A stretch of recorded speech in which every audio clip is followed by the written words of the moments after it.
पहले ही भीड़ देख करके डर जा रहे हो, 25 लाख बच्चा है, हमारा होगा कि नहीं होगा, तब तो चला तू अब ये रेस से बाहर हो गया। हमारा मकसद चला आपको बिहार एसएससी में एक सीट सुनिश्चित करवाना है, हमारा मकसद ये है। जय हिंद दोस्तों, स्वागत है आप सभी का आपके अपने परिवार द लॉजिकल साइंस में। मैं हूं आलोक सिंह आतिश और उम्मीद करते हैं आप सभी अच्छे होंगे। कई मित्रों का लगातार व्हाट्सएप पे मैसेज था, वीडियो के नीचे कमेंट था, लाइव सेशन में कमेंट था कि गुरुजी बिहार एसएससी साइंस के लिए आप कुछ नहीं कर रहे हो, जबकि मैंने आपको बताया था कि हम लोग एक कंप्लीट स्ट्रेटजी की बात करेंगे साइंस की, कि बिहार एसएससी एग्जाम के लिए साइंस का एक रणनीति क्या होने वाला है। क्योंकि किसी भी एग्जाम को क्वालिफाई करने के लिए बहुत ही जरूरी होता है कि आप सर उसके सब्जेक्ट मैटर को समझें और सब्जेक्ट मैटर के हिसाब से अपनी प्रिपरेशन करें, ताकि एग्जाम में जब भी आपको क्वेश्चन पूछा जाए तो आपको ऐसा लगे कि हाँ ये चीज हमने तो पढ़ा है अपने तैयारी के दौरान। और मेरे मित्र, आज के इस वीडियो सेशन में हम लोग कंप्लीटली उसी चीज पे चर्चा कर रहे होंगे जो आपका बिहार एसएससी इंटर स्तरीय पहला एग्जाम हुआ है और जो पुनर्परीक्षा यानी कि री एग्जाम हुआ है, उस दोनों में साइंस के किस किस टॉपिक को शामिल किया गया है। तो आइए बिना किसी देरी के शुरू करते हैं आज के इस सेशन की और देखते हैं एग्जाम रेलेवेंट क्या कुछ सीख पाते हैं। मेरे मित्र, अगर हम बिहार एसएससी +2 एग्जाम में साइंस स्ट्रेटजी की बात करते हैं सबसे पहले, तो हमें चीजें समझ में नहीं आएगी। हमें पहले क्या समझना होगा? हमें पहले यह समझना होगा कि जो बिहार एसएससी एग्जाम है, जो बिहार एसएससी एग्जाम है, इसका एग्जाम पैटर्न क्या है। तो मेरे मित्र, आप सबों को मालूम है कि अगर हम लोग बिहार एसएससी एग्जाम पैटर्न की बात करेंगे, जो हम लोग 10+2 लेवल के लिए बात कर रहे हैं, तो इसमें आपको 2 एग्जाम देना है। पहला आपका क्या है तो सर पीटी, और दूसरा आपका क्या है सर मेंस। और मेरे मित्र, एक चीज हम आपको यहीं पे क्लियर कर दें कि पीटी और मेंस दोनों जगह पे आपको क्या रहेंगे सर, साइंस के क्वेश्चन रहेंगे। अब थोड़ा सा इसके एग्जाम पैटर्न की चर्चा कर लेते हैं चेला जी, और आप सभी ध्यान में रखिएगा कि अगर हम लोग बिहार एसएससी 10+2 प्रीलिम्स की बात करते हैं यानी कि पीटी एग्जाम की बात करते हैं, तो टोटल क्वेश्चन आपको कितना रहने वाले हैं 150। टाइम आपको 2.25 घंटा मिलेगा यानी कि 2 घंटा 15 मिनट। ध्यान दीजिएगा कि ये जो आपका 150 क्वेश्चन होगा, इसमें आपको जनरल अवेयरनेस, जिसमें आपका क्या आ जाएगा, आप सभी ध्यान में रखना, इसी में आपका हिस्ट्री आ जाएगा, पॉलिटी आ जाएगा, इसके बाद सर इकोनॉमिक्स आ जाएगा, और क्या होगा तो सर ज्योग्राफी आ जाएगा, ज्योग्राफी आ जाएगा, और क्या होगा सर करंट अफेयर आ जाएगा। यानी कि पूरा का पूरा जो आपका एसएसटी वाला पोर्शन है सर, वो किस में आ जाएगा सर, जनरल अवेयरनेस में आ जाएगा, और इससे संबंधित 50 क्वेश्चन आपको पूछे जाएंगे पीटी में। ध्यान देंगे, अगर हम मैथ और साइंस की बात करेंगे तो मैथ और साइंस दोनों मिला करके आपका 50 क्वेश्चन पूछा जाएगा पीटी एग्जाम में। आप कह सकते हो कि सर 25-25 क्वेश्चन क्या रहने वाले हैं मैथ के, और 25 क्वेश्चन जो है आपको क्या रहने वाले हैं साइंस के। और रीजनिंग की अगर हम लोग बात करें तो रीजनिंग का आपका 50 क्वेश्चन पूछा जाएगा। मेरे मित्र, एक चीज आप ध्यान में रखिएगा कि प्रत्येक क्वेश्चन जो है वो आपका कितना मार्क का होने वाला है तो सर 4 मार्क का होने वाला है।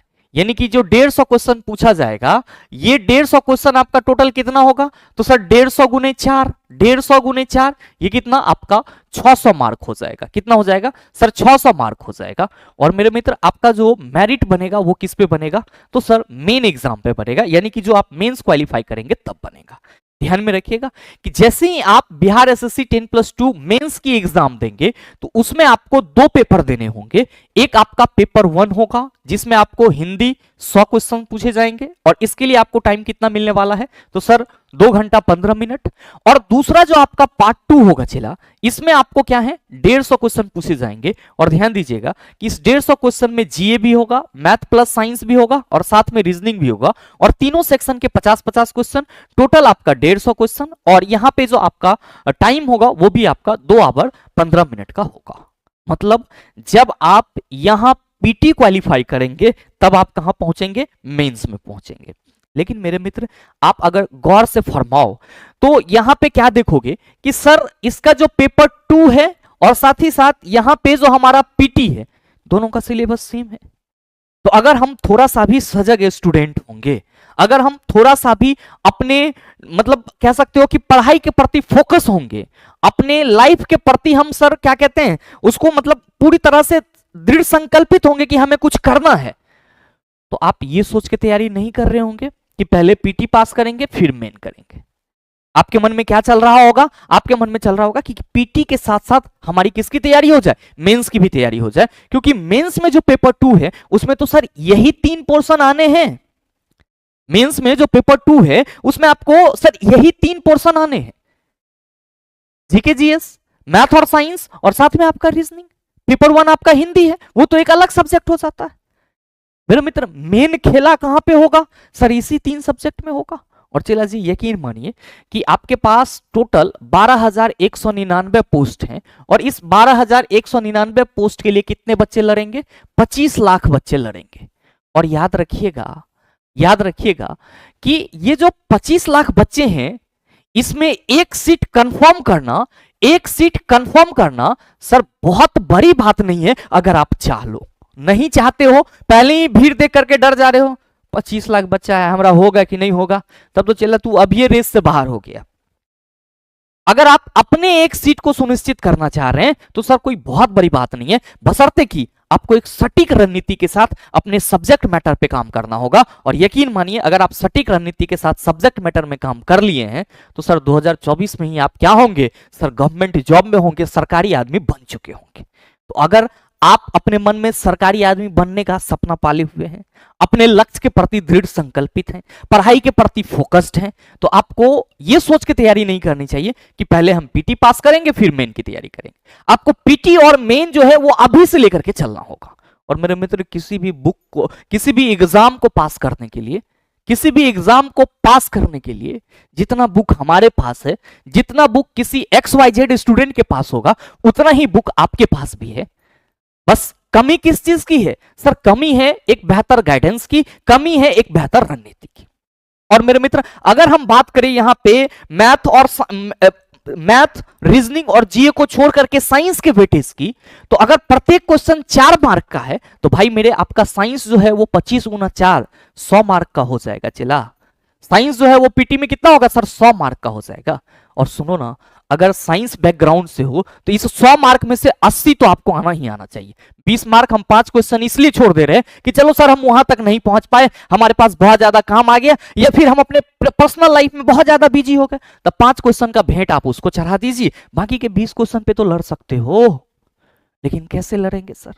हमें तो साइंस का सिलेबस ही नहीं मालूम है, हमें तो बस ये नहीं मालूम है कि जो पिछला एग्जाम हुआ था उसमें हमारा टॉपिक क्या क्या साइंस से पूछा गया था। मेरे मित्र चूंकि मैंने आपको साइंस का वादा करा था और तो साइंस पे ही हम बात करेंगे। मेरे मित्र आप सभी को इतना तो मालूम है कि ये जो 25 क्वेश्चन साइंस के पूछे जाएंगे, ये किसी दूसरे ग्रह से नहीं आएंगे। ये तो सर यहीं पे क्वेश्चन बनाया जाएगा और पूछा जाएगा, और जो बच्चे तैयारी कर रहे होंगे वो बनाएंगे, हम नहीं बनाएंगे। काहे? तो सर हम तैयारी नहीं कर रहे थे। क्यों? तो सर हमें सिलेबस का ही पता नहीं चला। ये प्रॉब्लम बहुत सारे स्टूडेंट को होता है, सिर्फ आपको नहीं हो रहा है, बहुत सारे स्टूडेंट को होता है कि जो सब्जेक्ट है हमारा जिससे क्वेश्चन पूछे जाएंगे उसका हमें सिलेबस ही नहीं मालूम है। हाँ, हम कह देंगे कि साइंस के नाम पे आप ये पढ़ लेना, आप पूरा बुक छान मारोगे, इतना मोटा मोटा बुक ले आएंगे, 2 दिन पढ़ेंगे, तेसर का दिन कहेंगे इतना बड़का सिलेबस है, बाप रे कौन पढ़ेगा, पगलाइए जाएंगे, ज्यादा लोड नहीं लेना है, नौकरी ना होगा तो ना होगा, हम प्राइवेट कंपनी में काम करके काम कर लेंगे। बस यही तो हमारा डिमोटिवेशन है। मोटिवेशन किसी को सुन लेने से थोड़ी आएगा चला, मोटिवेशन तो हमारे अंदर आएगा सर कब? जब हम अपने लक्ष्य के प्रति दृढ़ संकल्पित होंगे, और दृढ़ संकल्पित होने के लिए आपको मार्ग भी खोजना होगा। और चला जी याद रखिएगा कि ये जो साइंस के 25 क्वेश्चन होंगे इसका लेवल इतना है कि आप चाहो तो 20 क्वेश्चन हंस के कर सकते हो। और याद रखिए अगर आप 80 मार्क ला रहे हैं, तो क्या आप जनरल अवेयरनेस थोड़ा भी नहीं पढ़ रहे हैं? अगर पढ़ाई कर रहे हैं तो क्या आप मैथ थोड़ा भी नहीं कर रहे, रीजनिंग थोड़ा भी नहीं कर रहे? बताइए क्या आपका चीजें आसान होगी या नहीं होगी? आप कहेंगे बिल्कुल। और चला जी यही सेम चीज आपको तो मेंस में भी रहना है। जरूरत क्या है सर? जरूरत है साइंस को एक बार पढ़ने की। साइंस को क्या करने की सर? एक बार कंप्लीट करने की। और वो भी कैसे सर? बेस्ट कंटेंट के सहारे। कैसे? बेस्ट कंटेंट के सहारे। मेरे मित्र आप सभी को यकीन नहीं होगा, अभी 11-12 जो एग्जाम हुआ है बीपीएससी ट्री, अपने फिजिक्स केमिस्ट्री बैच के जो 64 नंबर जिसका ये है रोल नंबर है सर हमारे बैच में, और नाम उनका अरविंद कुमार है सर, उनका सिलेक्शन हुआ 11-12 में फिजिक्स पढ़ाने में। और क्या बताएं कि सर 23 क्वेश्चन कंटेंट से था, जबकि उन्होंने कोई कोर्स नहीं पढ़ा था, बहुत पुराना बच्चा है। एक मतलब सुल्तान करके है सर सिवान से, उनका कॉल आया था कि गुरुजी हमने सिर्फ यूट्यूब के वीडियोस देखे थे और हम 9-10 में सेलेक्टेड हो गए हैं साइंस पेपर के लिए।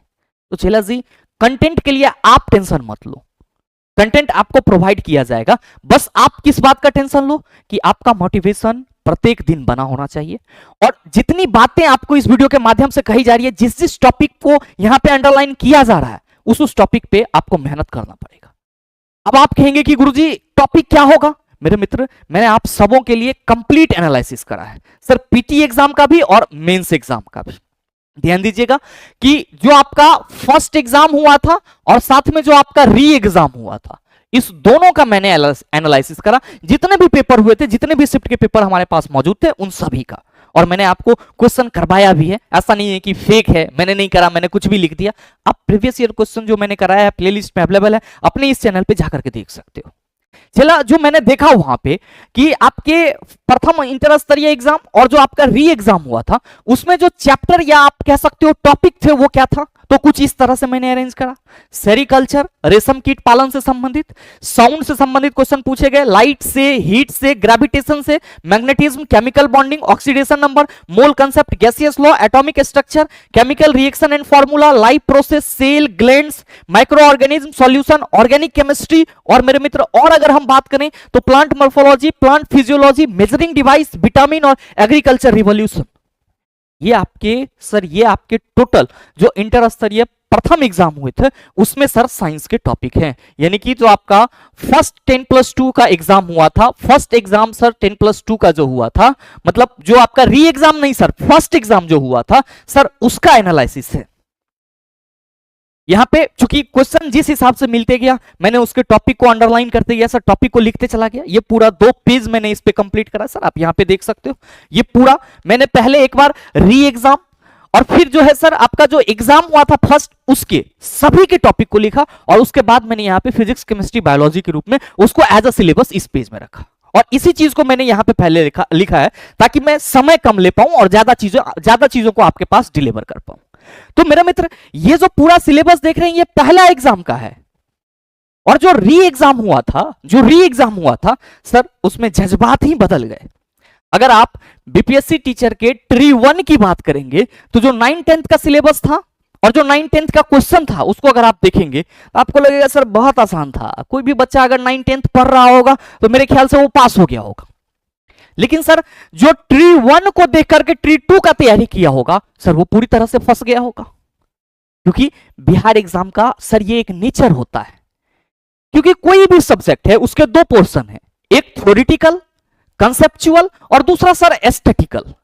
तो बिहार क्या करती है सर, जो आयोग में बैठे हुए लोग हैं वो क्या करते हैं सर, किसी एग्जाम में कंसेप्चुअल क्वेश्चन से अगर क्वेश्चन बना दिए तो फिर अगर उसी पेपर का हमें अगला एग्जाम लेना है तो सर उसमें क्या करते हैं सर, एस्थेटिक मार देते हैं। तो बच्चा यहीं पे मार खा जाता है कि सर हम पढ़ के गए थे थ्योरी, अब पूछ दिया एस्थेटिक। लेकिन आपको क्या करना है चला, आपको थ्योरी और एस्थेटिक दोनों पे कमांड करना है, तभी वो 20 क्वेश्चन बनेगा। हलवा ना है चला कि 20 क्वेश्चन सर बोल दिए तो 20 क्वेश्चन बनाइए लेंगे, ऐसे नहीं होगा। तो जो पहला एग्जाम हुआ उसका सिलेबस ये है। अब मेरे मित्र, अगर हम री एग्जाम की बात करें, तो री एग्जाम का सिलेबस ये है। अब री एग्जाम में अगर आप सिलेबस को देखोगे तो सिलेबस पढ़ने के साथ आपको पता लग जाएगा कि सर ये तो एस्थेटिकल पोर्शन लग रहे हैं। बिल्कुल, क्या लिखा है, nickname of chemical compound and formula. कुछ कंपाउंड थे, उसका आपका उपनाम पूछ लिया गया, जैसे कि ये क्वेश्चन मेटल ऑफ होप किस नाम से जाना जाता है। अब स्लग्ड लाइम किसे बोला जाता है, क्विक लाइम किसे बोला जाता है। तो nickname of chemical compound and formula, ये तो कंसेप्ट नहीं है, एस्थेटिक चीजें हैं। हम अगर केमिस्ट्री पढ़ रहे हैं तो बेसिक चीजें तो हमें मालूम होनी चाहिए। फिर डिजीज, अब ये डिजीज जो है, ये रोग में प्लांट और एनिमल दोनों से पूछे हैं कि नींबू में कौन सा रोग होता है, डायबेक रोग किस कारण से होता है। मेरे मित्र, इसी तरीके से कुछ साइंटिफिक रीजन की भी चर्चा की गई थी और साइंटिफिक रीजन से संबंधित भी क्वेश्चन पूछे गए थे। तो साइंटिफिक रीजन क्या बुक में आपको लिखा हुआ है, किसी फिजिक्स वाले चैप्टर में नहीं लिखा हुआ है सर। इसके लिए एक स्टैटिकल पॉइंट है जो समझना होगा आपको। मेटल एंड ओर्स, अब मेटल एंड नॉन मेटल का पूरा कंसेप्ट ले लिए, फिजिकल प्रॉपर्टीज, केमिकल प्रॉपर्टीज, सारा चीज, डिफरेंसेस बिटवीन सब चीज, लेकिन पूछ दिया कि कौन सा मेटल का कौन सा ओर है, तो हम लोग तो फंस गए ना चला। अब नेक्स्ट जो था वो प्रेशर, एक चैप्टर री एग्जाम में हमको लगा कि प्रेशर जो है उसको यहां पे शामिल किया गया है, बेसिक सी बातें, यूनिट क्या होगा, फॉर्मूला क्या होगा, बस ये चीजें। और मेरे मित्र types of glass, plant disease and causes, nuclear reactor, physical and chemical change, important alloy, branch of biology, tissue, coal and petroleum, radioactivity, sir periodic table और इलेक्ट्रिक सेल, ये आपके री एग्जाम के टॉपिक हैं जिससे संबंधित question पूछे गए हैं बिहार एसएससी प्रथम इंटर स्तरीय एग्जाम में, क्योंकि 2 बार एग्जाम हुआ था और 1 बार कैंसिल हुआ और फिर री एग्जाम हुआ। तो पहली बार जो एग्जाम हुआ था चला, उसमें जो टॉपिक उठाया गया था वो सर कंसेप्चुअल था, और दूसरी बार जो एग्जाम हुआ उसमें जो टॉपिक उठाया गया वो क्या है आपका, तो सर ये पूरा का पूरा आप कह सकते हो कि सर ये एस्थेटिक जैसा लगता है। तो मैंने आपको पहले ही बताया कि प्रत्येक सब्जेक्ट का 2 पोर्शन होता है चला, एक थ्योरी और दूसरा एस्थेटिक। अब हमें क्या करना होगा, अगर हमें साइंस में कमांड करना है तो आप सभी कहेंगे कि सर अगर हम गौर फरमाएं साइंस के इस पूरे टॉपिक पे, तो हम यहाँ पे सेरिकल्चर, रेशम पालन की बात कर रहे हैं, साउंड की बात कर रहे हैं, लाइट की बात कर रहे हैं, हीट की बात कर रहे हैं, ग्रेविटेशन की बात कर रहे हैं, मैग्नेटिज्म की बात कर रहे हैं, तो इसको हम फिजिक्स, केमिस्ट्री, बायोलॉजी में कैसे सॉर्ट कर सकते हैं। मेरे मित्र आप सभी ध्यान दीजिएगा, और मैंने आपकी सुविधा के लिए इस पूरे सिलेबस को, जो री एग्जाम हुआ है और साथ ही साथ जो आपका पहला एग्जाम था, उसके सिलेबस को कंबाइन करके मैंने फिजिक्स, केमिस्ट्री, बायोलॉजी का अलग अलग कर दिया। ध्यान से समझना, ये आपके लिए मेन है। और अगर आप साइंस में कुछ नहीं जानते हैं, बस इतना टॉपिक कर लेना चला हमारे तरफ से, ठीक है। और साइंस में आप नहीं भी जानते हो ना, तो चलो सर 20 नहीं करोगे ना तो 18 कोई रोक भी नहीं पाएगा, बशर्ते कि इतना टॉपिक आप कर लेना और लिख लेना सर बोर्ड पे। ये जरूरी है ये टॉपिक लिखना, और इसी टॉपिक पे आपको मेनली पहले फोकस करना है बचे हुए समय में। फिजिक्स में मोशन एंड टाइम बिल्कुल पढ़ेंगे चिला, ग्रेविटेशन पढ़ेंगे, साउंड पढ़ेंगे, लाइट पढ़ेंगे। अब देखो यहां पे कि मोशन एंड टाइम है, तो force and laws of motion कहीं पे चर्चा की गई है, नहीं की गई है। अब चला कहीं भी बुक पढ़ोगे तो मोशन एंड टाइम के बाद force and laws of motion है, तो क्या करोगे सर, उसको छोड़ दोगे? नहीं, यही गलती करेंगे। जो सिलेबस है हमारा, जिससे क्वेश्चन पहले पूछे गए हैं, उसको तो करना ही करना है। साथ में जो टॉपिक बच जा रहा है सर, हम उसको एग्जाम के थोड़े समय पहले ही देखें, लेकिन देख के जरूर जाएंगे। तो पहले हमको motion and time, gravitation, sound, light, electricity, magnetism और हीट, फिजिक्स के इस 7 चैप्टर पे कमांड करना है चला, अगर हम बिहार एसएससी का एग्जाम देने जा रहे हैं तो। अब फिजिक्स में एस्थेटिक पोर्शन की बात करें तो न्यूक्लियर रिएक्टर देखना पड़ेगा, इंपॉर्टेंट मेजरिंग डिवाइस देखना पड़ेगा, साइंटिफिक रीजन देखना पड़ेगा और इंपॉर्टेंट डिस्कवरी देखना पड़ेगा। याद रखिए, ये चारों टॉपिक से आपको एक एक क्वेश्चन तो जरूर मिलेगा, मतलब 4 नंबर तो कंफर्म है, 4 नंबर तो कंफर्म रहेगा आपका सर। यहां से हो सकता है कि आपको इस टॉपिक से 2 क्वेश्चन देखने को मिल जाए, इससे 1 देखने को मिल जाए, या इससे देखने को ही ना मिले, लेकिन कवर तो करना होगा।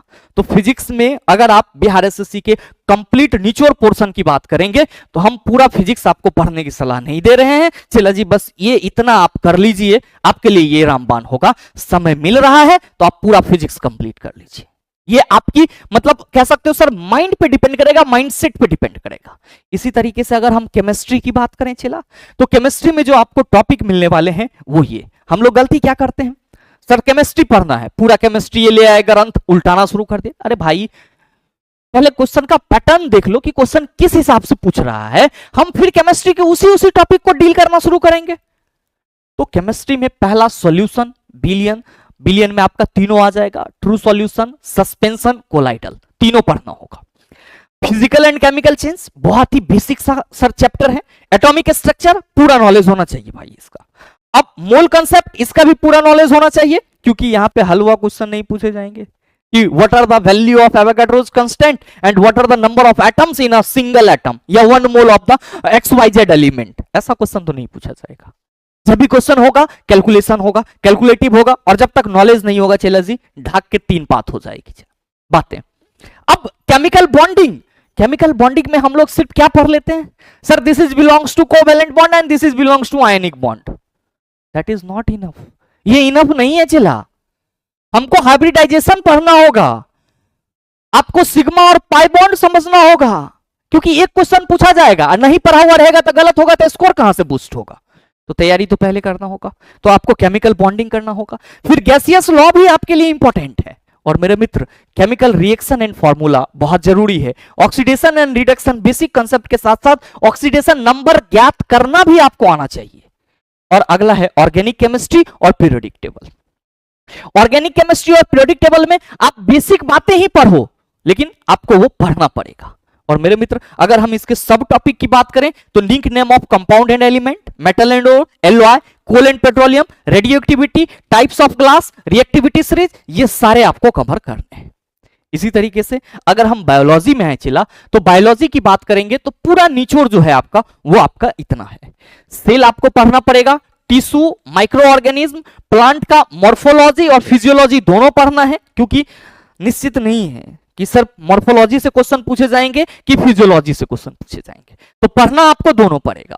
लाइफ प्रोसेस पढ़ेंगे तो इसी में आपका डाइजेशन भी आ जाएगा, डाइजेशन, और फिर क्या आ जाएगा, रेस्पिरेशन आ जाएगा, डाइजेशन, रेस्पिरेशन,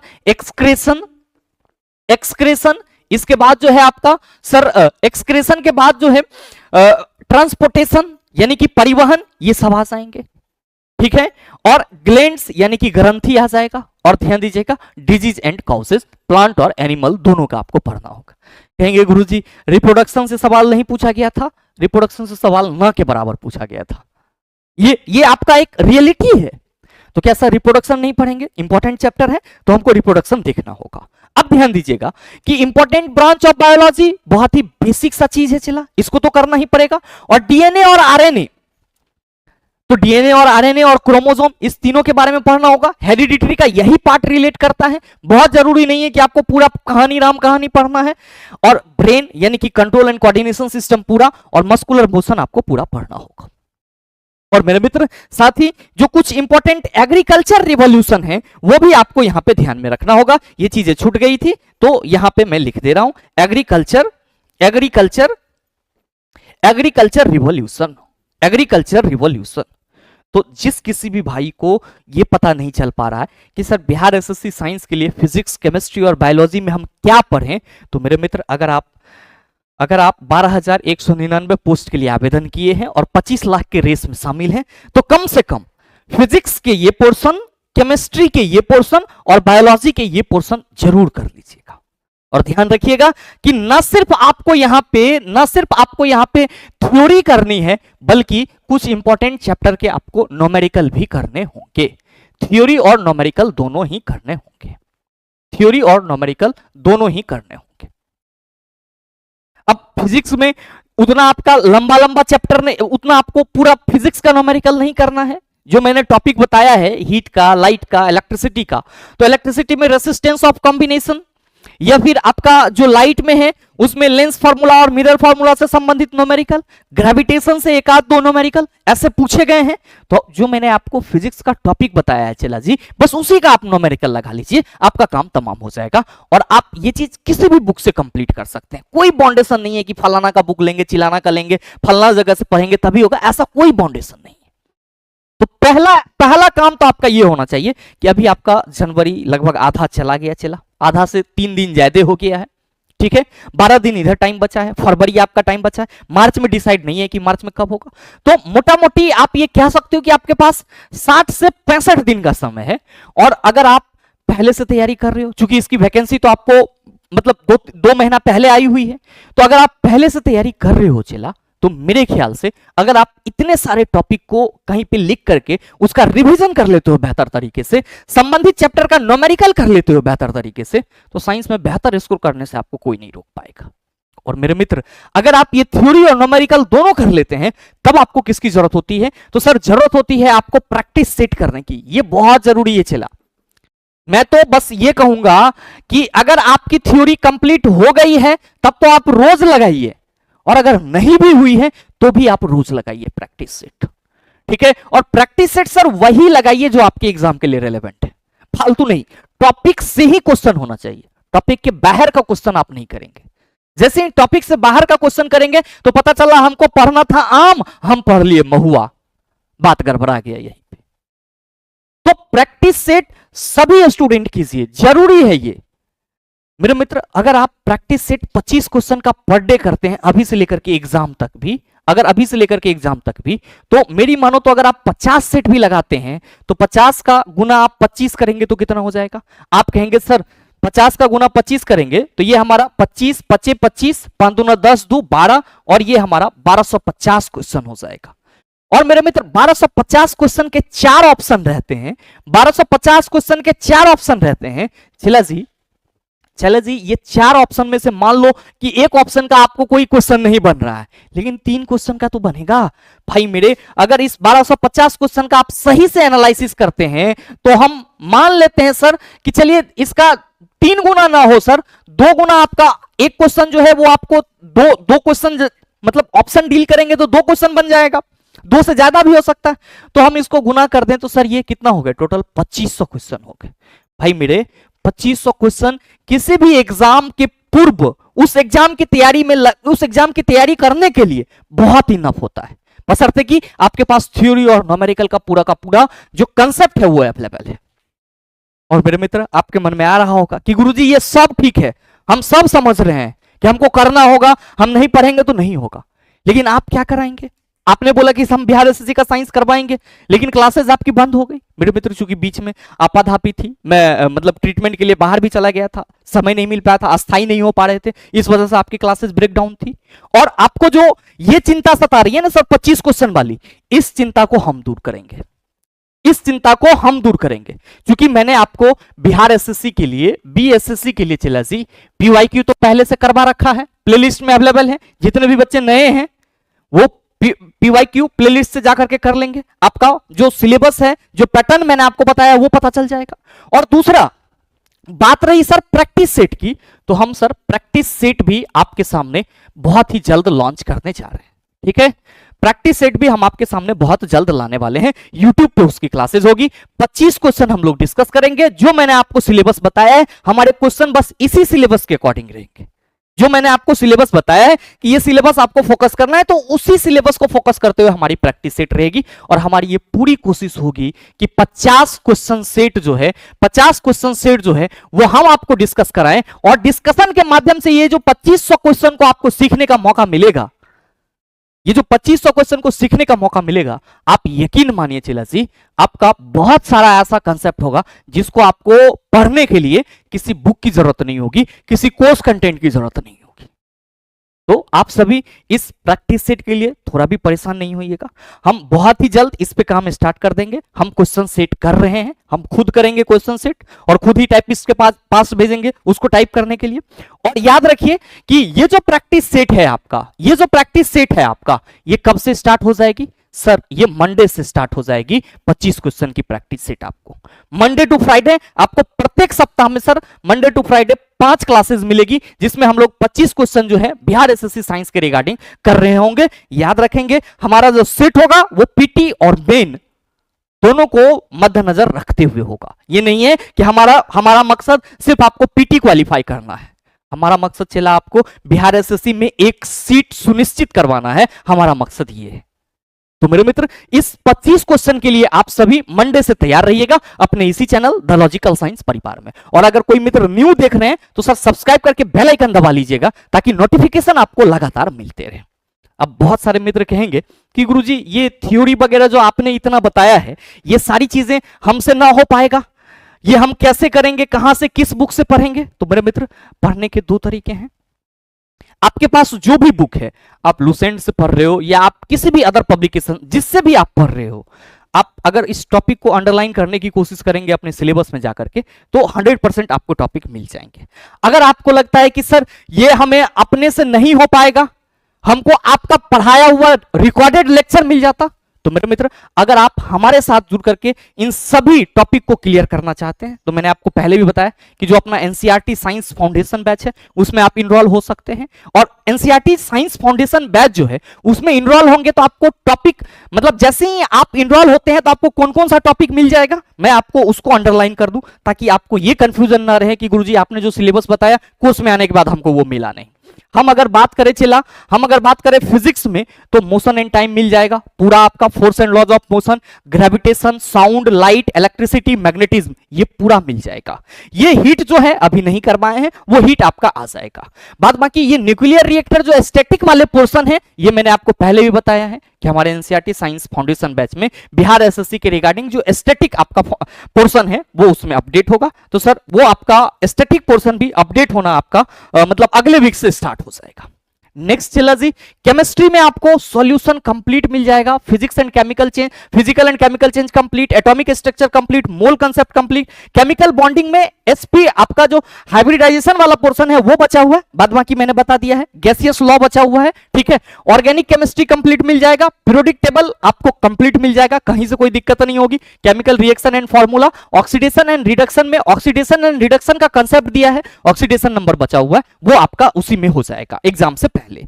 निकनेम जितने भी आप पोर्शन देख रहे हैं, metals and ore, alloy, coal and petroleum, radioactivity नहीं हुआ है, रेडियो एक्टिविटी हम करवाएंगे। बात ही रिएक्टिविटी सीरीज और टाइप्स ऑफ क्लास, तो टाइप्स ऑफ क्लास और रेडियो एक्टिविटी ये दो पोर्शन नहीं हुआ है, बाकी आप जो पोर्शन अंडरलाइन मैंने किया है वो सारे हो गए। तो जैसे ही आप इनरोल करेंगे आपको ये पूरा लेक्चर मिल जाएगा। अगर आप सही मायने में, हम देखो यहाँ पे आपको ये नहीं कह रहे हैं कि हमारे कोर्स के बगैर आपकी सिलेक्शन नहीं होगी, कतई नहीं, ये गलत है। अगर आपको लगता है कि सर हमें जरूरत है और हम 2 महीना में कर सकते हैं, हाँ ध्यान दीजिएगा एक और चीज कि आप कोर्स में तभी इनरोल होए जब आपको लगे कि sir we can do it in just 2 month, हम इसको 2 महीने में कर सकते हैं, तभी सर, क्योंकि आपके अंदर गट्स होनी चाहिए सर 2 घंटा 2.5 घंटा साइंस के पीछे बिताने की, ऐसे नहीं। अगर आप बहुत कमजोर हैं तो आप आ जाइए हमारे साथ, हम आपका पूरा का पूरा साइंस मजबूत करके दे देंगे। बाद बाकी एस्थेटिक का जो पोर्शन है सर वो आपका बचा हुआ है, वो अपडेट हो जाएगा अगले वीक से। Cell, tissue, microorganism, plant morphology, physiology, life process चल रहा है अभी, glands, important branch of biology, ये सब आपको पहले ही मिल जाएगा, डीएनए आरएनए सब मिल जाएगा, muscular motion, brain control and coordination ये आपको मिल जाएगा, साथ में डिजीज एंड कॉजेज ये स्टैटिक के लिए हमने छोड़ रखा है, तो स्टैटिक पर आएंगे वहीं पे क्लियर हो जाएगा। एग्रीकल्चर रिवॉल्यूशन अभी नहीं मिलेगा, वो आपके अगले वीक से आपको उसमें अपडेट होना शुरू हो जाएगा। तो अगर आप हमारे साथ जुड़ करके अपने थ्योरी और न्यूमेरिकल को कंप्लीट करना चाहते हैं तो मेरे मित्र आपके लिए एक मौका है, ये बैच हमारा एनसीईआरटी 6 से लेकर के 10th science foundation, physics, chemistry, biology, जो मैंने आपको टॉपिक यहाँ पे कवर करवाया है, अंडरलाइन कराया है, वो सारे टॉपिक इसमें मिल जाएंगे। जो नहीं है अगले वीक से इसमें स्टैटिक वाला पोर्शन डलना चालू हो जाएगा, तो उसी के थ्रू आपका हो जाएगा। अभी चूंकि टाइम भी है 60-65 दिन का, तो मुश्किल से सर 20 दिन और क्लासेस चलेगी और वो पूरी तरह से कंप्लीट हो जाएगा। तो अगर आप चाह रहे हैं कि सर हम साइंस में बहुत कमजोर हैं और 80 नंबर हमको लाना है, तो मेरे मित्र आपका स्वागत रहेगा इस एनसीईआरटी साइंस फाउंडेशन बैच में। ध्यान दीजिएगा ये बैच आपको कहां मिलेगा, द लॉजिकल साइंस एप्लीकेशन पे मिल जाएगा, जिसको आप गूगल प्ले स्टोर से डाउनलोड कर सकते हैं। और इस बैच से संबंधित अगर आपको किसी अन्य तरह की जानकारी चाहिए तो यहाँ पे हमारा नंबर दिया गया है मेरे मित्र, हम यहाँ पे नंबर को एक बार फिर लिख दे रहे हैं सर, 9065 970477, इस पे आप कॉल या व्हाट्सएप करके इस बैच से संबंधित सभी जानकारी आप प्राप्त कर सकते हैं। और साथ ही जो आपकी पीवाईक्यू वाली सेशन है, यानी कि जो प्रैक्टिस सेट वाली सेशन है, उसको हम मंडे से लॉन्च कर रहे हैं और वो आपका मंडे टू फ्राइडे चलेगा। तो अगर आप थ्योरी यहां से कर लेते हैं, पीवाईक्यू हमारे साथ कर रहे हैं, प्रैक्टिस सेट हमारे साथ कर रहे हैं, तो मेरे मित्र मेरे ख्याल से जो मैंने आपको बताया कि 100 में से आप 80 नंबर ला सकते हैं, ये बिल्कुल आप होता हुआ देखेंगे। और उम्मीद करते हैं कि ये कंप्लीट स्ट्रेटजी आपको कहीं ना कहीं अच्छा लगा होगा। और अगर ये वीडियो आपको अच्छा लगा तो अपने दोस्तों के साथ शेयर जरूर कीजिएगा। साथ ही चैनल पे नए हैं तो चैनल को सब्सक्राइब करके बेल आइकन दबा लीजिएगा, ताकि इस तरह के एग्जाम रेलेवेंट वीडियो का नोटिफिकेशन सबसे पहले आपके पास पहुंचे और आप उसको सबसे पहले देख पाओ। मिलते हैं फिर अगले वीडियो सेशन में, तब तक के लिए best of luck, thank you, have a nice day.